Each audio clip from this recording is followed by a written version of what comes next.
خدمت شما عزیزان هستیم. خب ما پس لایو امشب ما در مورد رمز مثلث که مربوط میشه به یک ابر فقط مخصوص یک جوغن هست که میخوام توضیح بدم، چون زیادی داره خود جوغن مثلث، و اینکه برای پیدا کردن گنج اون جوغن کجا رو کاهش بکنیم. خب قبل از اینکه شروع بکنم ممنون میشم که لایک و سابسکرایب یادتون نره و تا آخر این لایو همراه باشید. خب دوستان ببینید، میخوام در مورد جوغنی صحبت بکنم که تو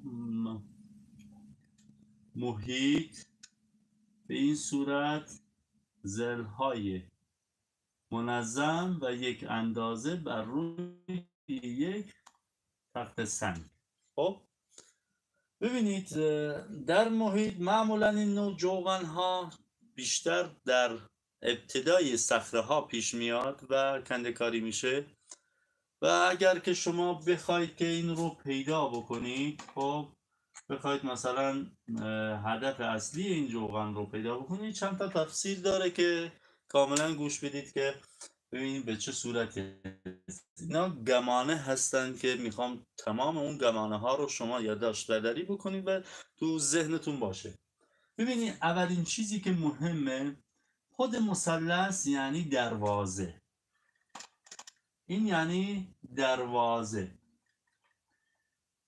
ورودی، دروازه یک جایگاه. حالا اگر فقط و فقط خود جوغن باشه یعنی ورودی یک جایگاه، حالا ممکنه نیایشگاه باشه، عبادتگاه باشه، بعد ورودی یک مقبره باشه، ورودی یک غاری باشه، دقیقاً داره کلا این گمانه ها رو به ما میده. خب و اگر که هیچ آثار علیمی رو نداشته باشه، چون ما میخوایم در مورد چیزی صحبت بکنیم که آثار علیم نداره، فقط جوغن مثلث هست. خب و یک چیزی که میخوام بهتون بگم، این گمانه اول. گمانه دوم 3 تا جهت داره به ما میده، یعنی تو محیط باید این 3 تا جهت شاخصه هاش باشه. حالا چه شاخصه ای؟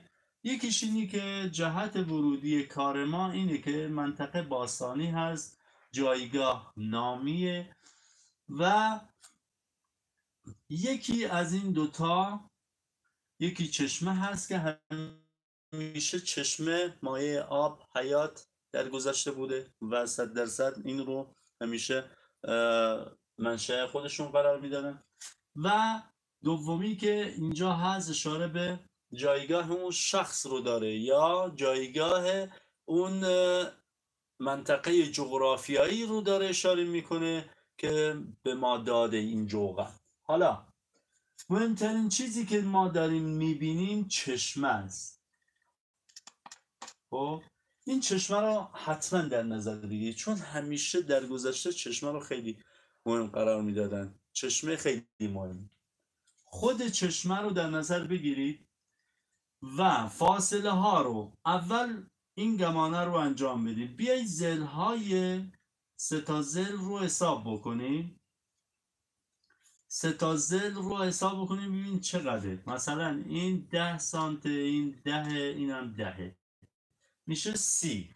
شما 30 قدم در جهت چشمه قدم بردارید.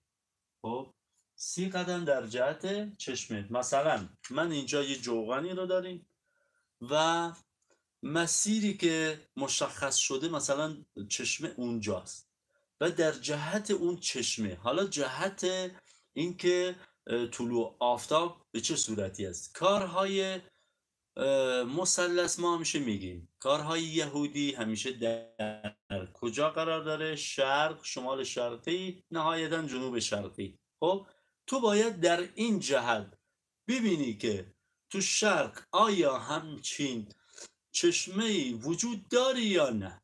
بعد اگر که بود، شما میای چیکار میکنید؟ ضلع‌های این رو در نظر میگیری و 30 قدم، حالا هر چقدر بود، قدم برمیدارید در جهت شرق، جنوب شرق. مثلا چشمه در شرق قرار داره، شما 30 قدم محاسبه این رو انجام میدید، 30 قدم تا اون مسیر میری، باید سنچین اون جایگاه یا ورودی اون جایگاه یا نیایشگاه یا عبادتگاه، کلا باید اونجا یه چیزی رو بهت بده. معمولا چشمه که قرار میشه تو این محدوده کار بشه، حالا اینا ابتدای یک صخره هستن. معمولا جوغن ها همیشه در قسمت حالت ارتفاعات وجود داره و اگر که ابتدای صخره باشه و این چشمه ممکنه بغل این به شکل آبشار باشه. حالا این چشمه بغلش یک حالت آبشار مانندی باشه کنار صخره ها، یا یه حالت رودی باشه که این کامل حالت دائمی داره، شاید هم ممکنه خشک شده باشه. و بیایید محدوده کاملا بغل چشمه رو از جایی که مثلا پخش میشه، مثلا شما میایید اینجا در جهت شرق میبینید که به 4 جهت پخش شده. بیایید مسیر این رو ادامه بدید تا منشأ اصلی کجا داره. حالا گمانهایی که من میگم، یک، انتهای چشمه کجا هست؟ به فاصله 50 متر صخره رو کاوش بکنید. خب و بیایید سمت راست و چپ چشمه، اگر آبشاری بود اونجا، کنار صخره ها رو کاملا کاوش بکنید، چون ممکنه سنگچین یا اون شخص داخل اشکفتی باشه، داخل غاری باشه، داخل همون غاری پنهان شده باشه. به خاطر این میگم که اگر که در قسمتی از پایین صخره شروع شده باشه، نهایتا این صخره یک کوهی وجود داره که شما باید در کنار چشمه یا سنگچینی رو پیدا بکنید، یا غاری رو پیدا بکنید، یا اشکفتی رو پیدا بکنید، و یا اینکه آثار دومی رو شما اونجا میتونید پیدا بکنید. ببخشید دوستان، من یکم حالت سرماخوردگی من هنوز خوب نشدم ولی گیرو گرفتی دارم. خب اینا گمانه هایی که من بهتون گفتم رو در نظر بگیرید. و چیزی که مهمه، اگر جوغن خالی باشه، خب جوغن خالی باشه نشانگر یک جایگاه. حالا یه چیزی هم بهتون بگم، قرار نیست که بگیم آقا این دفینه 100% بهتون میده. خب اگر که خالی باشه ورودی یک جایگاهی رو داره اشاره میکنه. حالا ورودی ممکنه همون کنار چشمه باشه، داخل یه غاری باشه، یک نیایشگاهی باشه، یک عبادتگاه و که مثلا کنار آبشار، سنگچین، شاخص دوم. چون مباحث خود مثلث خیلی پیچیده هست و شما باید تو محیط چند بار اینا رو گمانه بزنید تا گمانه اصلی رو به دست بیارید. خب ولی نهایتا خود جوغن کندکاری شده حاکی بر این است که ورودی جایگاهی رو مشخص میکنه. در کل این رو میخوام بهتون بگم، ورودی و جایگاه یک مسیری رو برای شما مشخص میکنه در کنار اون چشمه. چون معمولا 3 جهت داریم ما، یکیش منطقه باستانی همون جایگاه هست که اگر شما جایی وایسید و یکی از اضلاع اون ببینید جهت شرق رو مشخص میکنید یا نه، یا مثلا جهتی دیگر رو گمراهی اشاره میکنه، یا چشمه یا طلوع آفتاب یا سمت جهت اون ورودی به سمت چشمه رو اشاره میکنه که نهایتا کنار صخره یا بغل یک دره وجود داره. کلا کار مثلث اگر حساب بکنین دوستان، همیشه جهت‌های مسیر به سمت بالا رو اشاره میکنه. یعنی کجا همیشه بدونید کلا مثلث حالت این رو داره که ارتفاعات رو اشاره میکنه. کاری به این نداریم که زلهای مساویه. در کل مثلث در اصلی که مثلث رو آدم نگاه میکنه جهت کجا رو میزنه؟ بالا رو میزنه. شما باید ارتفاعات، حتما اونجا یه غاری وجود داره یا یک کوه هرم تراشی وجود داره یا یک سنگ مثلث تراش خورده ای هم در کنار این وجود داره. اینا کاملا گمانه هایی هستن، البته گمانه هاش هم زیاد نیست، ولی کوتاه مختصر که من گفتم بیشتر از اینا نیست. اینا رو انجام بدید 100% شما میتونید مفهوم اصلی این جوغن خالی رو بدونید، درک بکنید. چرا؟ چون ما تو محیط مثلا منطقه غرب داریم حالتش فرق میکنه، تو منطقه شرق داریم حالتش فرق میکنه، شمال داریم حالت فرق میکنه. بیشتر اون چیزایی که هست یه سر آثار علائم هایی در کنارش هست. یا اینکه خالی خیلی مهمه. خالی اینقدر مبحثش پیچیده است دوستان که شما باید تو محیط حداقل 3-4 روز کار بکنید، این گمانه ها رو در نظر بگیرید تا نهایتاً به هدف اصلیتون برسید. در کل اشاره به یک ورودی، یک جایگاهی رو به شما میده. چرا که میگم اگر که سنگچینی هم باشه معمولا در نشانه دوم شما میتونید این رو پیدا بکنید. چرا؟ مثلا اگر در کنار چشم یک سنگ مثلث تراش باشه نشانه دوم هست و در کنارش باید اون سنگچین باشه که اشاره به اون قلب میکنه. دقیقا به این صورته. و اگر که فقط محدوده ای رو شما فقط جوغنی رو پیدا کردید، یک گمانه دیگه که بیشتر خیلی از شاید اونایی که تو فضای مجازی هستن این رو به عنوان یک قبر مذهبی تشبیه بکنن. خب در کل اینم میتونی حساب بکنی، ولی گمانه ای که وجود داره شما باید آگاه بشید و بتونید بفهمید که این مثلث، جوغن مثلث دلیلش چیه این جایگاه. اگر کنار یک رخی انجام شده باشه، در کنار برجک نگهبانی باشه یا قلعه‌ای باشه، اینجا میتونیم برگردیم بگیم آقا اینجا جوغن مثلث مربوط میشه به شخص عقایدی مذهبی که اینجا تمام فاکتورها رو داره. ولی اگر که اطراف چیزی نباشه، خب برجکی، سنگ شاخصی، جایگاه نامی نباشه، مشخص کننده یک جایگاهی رو داره اشاره میکنه. دقیقاً کامل اگر که تونستم این رو بهتون برسونم همون هلوشا هست و خودتون هم قشنگ میتونید همین کلیپ رو میتونید دانلود بکنید و بارها نگاه بکنید تا بتونید مبحث اصلی اون مثلث رو پیدا بکنید. چون بعضی موقع آدم وقتی که میخواد یه چیزی رو نگاه بکنه حداقل باید 2-3 بار نگاه بکنه یا بره تو محیط تا قشنگ رمزگشایی ها خودش رو نمایان بکنه. ممنون، سپاسگزارم دوستان، یادتون نره. و اگر که امکانش هست من میخوام یک صحبتی هم بکنم در مورد کلاس های آموزشی. خب کلاس های آموزشی دوستان انشالله حالا 1-2 روز دیگه نهایتا تمومه. فقط ماه اول ببینید، میخوام یک کوتاه مختصر توضیح بدم. ماه اول که هزینه پرداخت میشه 8 جلسه است. خب که هر هفته 2 جلسه برگزار میشه.